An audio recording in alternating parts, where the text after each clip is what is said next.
जेतोड़ीक दुनिया में सेहतमंद माण्हू केतिरनि ई तरीक़नि सां पंहिंजे फ़न जो मुज़ाहिरो कंदे नज़र ईंदा आहिनि, पर चीन जे माज़ूर फ़नकारनि जे हिकु ग्रुप पंहिंजे अनोखे फ़न ज़रिए पूरी दुनिया में मञता हासिल कई आहे। ताज़ो ई जर्मनी जे शहर बर्लिन में चीन सां तालुक़ रखंदड़ 50 माज़ूर फ़नकारनि जे हिकु ग्रुप जर्मनी में वाक़िए चीन जे सफ़ारतखाने में वन वर्ल्ड वन ड्रीम जे प्रीमियर शो ते पंहिंजे फ़न जो मुज़ाहिरो कयो।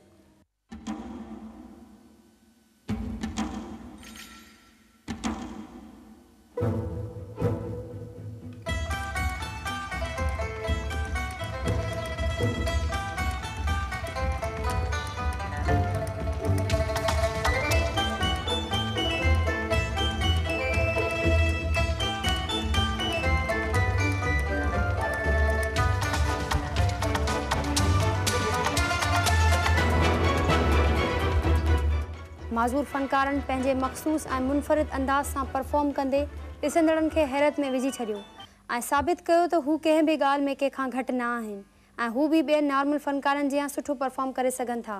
तक़रीब में माण्हुनि वॾे अंग में शिरकत करे माज़ूर फ़नकारनि खे संदनि बहितरीन परफॉर्मेंस ते दाद ॾिनो। प्रीमियर शो में बहितरीन परफॉर्मेंस ॾींदड़ हिकु माज़ूर फ़नकारा ताई लियोहा इशारनि में ॿुधायो त असी स्टेज ते हिक ॿिए सां अखियुनि ज़रिए ॻाल्हायूं था, न रुॻो अहिड़ियुनि तक़रीबुनि में पर आम ज़िंदगीअ में बि असीं हिक ॿिए जी हर ज़रूरत जो ख़्यालु रखूं था। अहिड़ी रीति असीं हिकु ख़ानदान वांगुरु आहियूं जंहिंमें ॻाल्हाइण ऐं समाज खां महरूम साथी नाबीना साथियुनि जी मदद कंदा आहिनि ऐं नाबीना फ़नकार ॿियनि मज़ूर साथियुनि जी मदद कनि था। जर्मनी में थींदड़ ही प्रीमियर शो डांस, मौसीक़ी ऐं मार्शल आर्ट्स ते मुश्तमिल हो, जंहिंखे ॾिसंदड़नि जी दिलचस्पीअ खे ध्यान में रखंदे मुख़्तलिफ़ हिसनि में विरहायो वियो। माज़ूर फ़नकारनि जे ग्रुप मैनेजर जान वेंग ॿुधायो त उहे माज़ूर फ़नकार पंहिंजे फ़न ज़रिए दुनिया खे ॿुधाइणु चाहिनि था त हू बि दुनिया जो हिसो आहिनि ऐं हू बि आम माण्हुनि जियां हिन दुनिया जे माहौल खे ख़ूबसूरत बणाइण में अहम किरदारु अदा करे सघनि था। असांखे बि अहिड़नि फ़नकारनि जी हिमत अफ़ज़ाई करण समेत संदनि हर मुमकिन मदद करणु घुरिजे। माज़ूर फ़नकारनि खे सिखिया ॾींदड़ कोच खेनि रिहर्सल दौरान लाउड स्पीकर जी आवाज़ खे महसूसु कराइण समेत सुरनि खे सम्झण ऐं सुञाणण जी सिखिया बि ॾियनि था।